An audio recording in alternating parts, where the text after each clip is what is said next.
enjoying the commentating aspect of it. It's fun. Couch looks good. Hey? No, it's nice. It's good. I'm enjoying It's it. a very comfy couch, actually. It's a solid couch. Like, realistically? Okay, so this matchup right here is going to be funny because... What?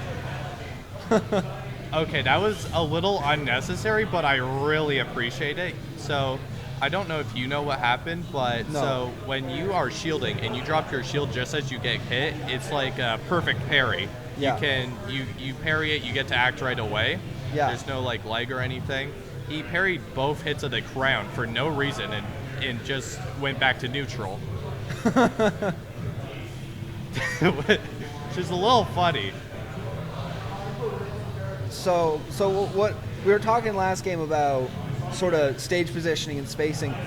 This Roy is very good at that. He's putting a lot of pressure onto the Rool because he's a much bigger, slower character. So it's and harder for him to he's react. using his fast sword attacks, aggro, bam, bam, bam, until he dies. Okay.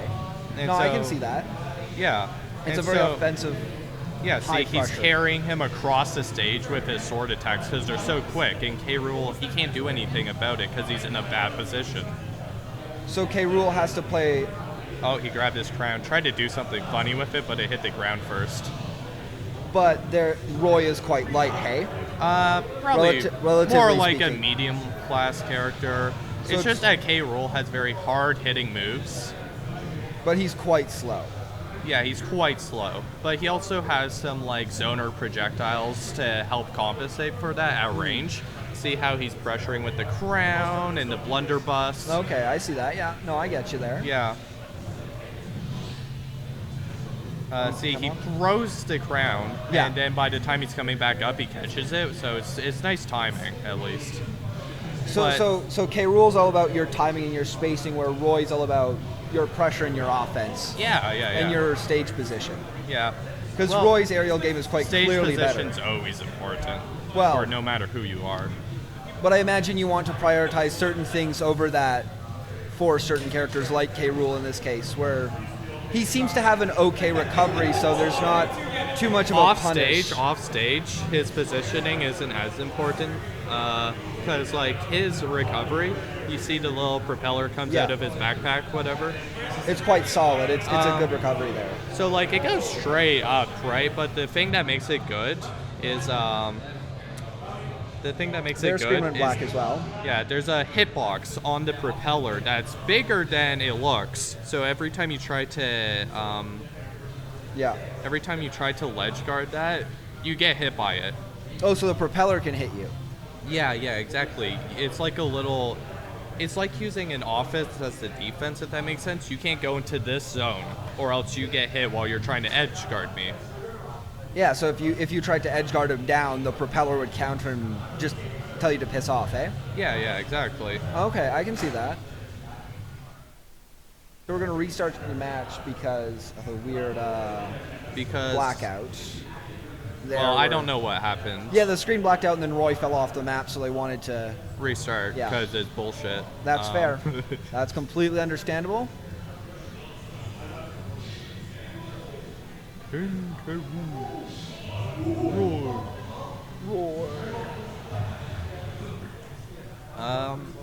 Roy's actually an interesting character because unlike most swordies, that's what they're called, by the way, swordies. Okay. His moves are actually stronger at the base of his sword, so the closer you are to the opponent, the harder to hit. Really? Where other swords, like Marth, Yeah. all his stuff are at the tip of his sword. That's where the sweet spot is. That's a really interesting aspect to add to a video game like this. Yeah. That's a nice little hit by that crown there. Is there much he could really do after the crown hit him that first time? Well, he just couldn't react to the crown pressure that time, so the K Rool kind of got put into a state of advantage for a second. You can really see how the Rool, once he gets a solid combo going, can really pressure the Roy. Hey? Yeah. He was hoping the Roy would get up at ledge there, so he'd get stuck in the blunderbuss and shoot him back off stage. Okay. Yeah, but it didn't work because the Roy simply just waited, which is a smart thing to do. Oh, we might see a kill here. Oh, no. Probably should have gone for a down smash. Does he finish? No, How's Roy's offstage game? mediocre, I guess. He has a sword, he can swing it around, but he only has like, one extra jump, and then he goes up in kind of a diagonal dolphin-like motion to recover. So he's not an offstage character. See, he immediately just goes back to ledge because he doesn't want to be fighting K. Rool offstage. Would K. Rool win an offstage match? Yeah, he has a propeller. He can be off way longer. He also has a blunderbuss, so like if Roy doesn't have any options, he can blunderbuss, suck him in, shoot him further off stage. You can suck Roy in with the blunderbuss. Yeah. That's nifty. It shoots a ball and then it starts sucking as long as you hold it to a certain extent. And so if they get pulled into that, they get shot back out.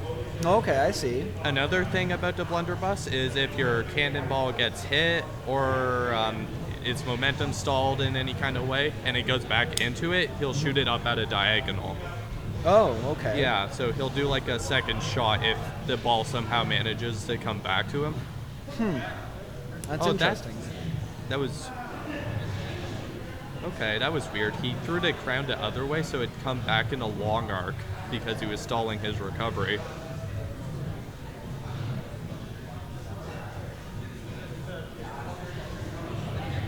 The thing that impresses me so much is just being able to read each character and understand their moveset so quickly and easily. And there's that propeller doing its job as we were talking about. Yeah, but it doesn't matter because Roy is kind of... he's swinging his sword too hard, simply put. He has very good follow-up game on his sword, and he has a lot of pressure at the ledge. Because you saw when the K. Rool, he tried to go to the ledge a second time, but he swung the sword down and hit him up and then pump out. And it just puts him into a bad position. Okay, so they're both even when he's recovering from ledge, he jumps up and then he swings his sword, hits K. Rool away. See? Okay, so he can keep K. Rool at distance. Yeah, he's just poking K. Rool until he flies off stage. He can really control K. Rool's movement just due to the weight matchup, hey? Yeah. Like we were talking about, K. Rool's very much so based on timing, but if Roy just... yeah. If Roy just continues to pressure... Is that game 1 or 2? That was... I had to restart there. That's game 1 after the restart. I believe that's game 1. Okay, so what was really nice there is, so you saw how K. Rool held his shield there, and then Roy ran in and grabbed. I think that was a nice piece of conditioning, because every other time he was just swinging his sword, hitting him. So the King K. Rool tried to adapt by holding his shield, but the Roy read that and punished him for it, and it won him the game. Oh, okay. So... The Roy sort of changed up his game a little bit. Yeah, in prediction that he was going to change up his game. Okay. And closed out the game, which was... So predicting the adaptation to his style of play, he can change it up a bit. That sounds like something that takes a lot of skill and understanding. Yeah, of course. I think what the Roy did at the start of the match there was he saw the crown was coming back, so he just let the grab fizzle out, so he flew off stage and avoided the crown from hitting him, because that might have put him in a bad position. Oh, okay. If he didn't just reset. Oh, the fun thing about K. Rool's crown is if he doesn't have it, you can use it as an item to punish him. And he got spiked off of the stage. He didn't tech it. So he went too far down, couldn't do anything. I see, okay. Watching this matchup, it seems very, very pressure-oriented. Yeah. In that, if K. Rool can't break that pressure, he sort of gets punished every time. But he can also belly flop. But he can punish if Roy makes a mistake. So Roy has to play a much tighter game. Oh. No, damn. That's too bad. That really is unfortunate. You stole the words out of my mouth with that one. That was just unfortunate. There's no other words to say. Why didn't the crown hit there? Because K. Rool picked it up? Yeah. Or? That's just weird hitbox collision? Now Roy's just going to try and keep him at the ledge until he dies, but he couldn't keep up the pressure. Yeah. You might see K. Rool come back from this, but Roy is also very good. There we go. Okay, another belly flop. Punish. Maybe we can get a third one to close out this game, even up the rounds. Would you say there's any characters that like hard counter each other in this game, or is it generally fairly sure. even? Yeah, of course. There's bad matchups for sure. Oh, okay. But is there like any character that will just like almost always beat another so long as you're pushing buttons? I mean, the game isn't always perfectly balanced, but it's still very much a skill-based game. If you're good enough with a character in a bad situation, you can still win. I don't think there's any characters with matchups so incredibly awful. He's not dead yet, but... He was BMing on the ledge there, though, hey? Like, just balancing on it, on the one leg? Is that, like, just taunting? If you're holding too close to the ledge, your character will do a teeter animation. It's not like a big deal. If you stay there too long, you'll probably fall down, though. Yeah, but he was just... That's that. Wow. Yeah, he was just waiting because the K-roll, high percent, he was just waiting for a good hit to land. I see, okay. Game of attrition, you know? I gotcha. Okay, so that's 2 for Roy.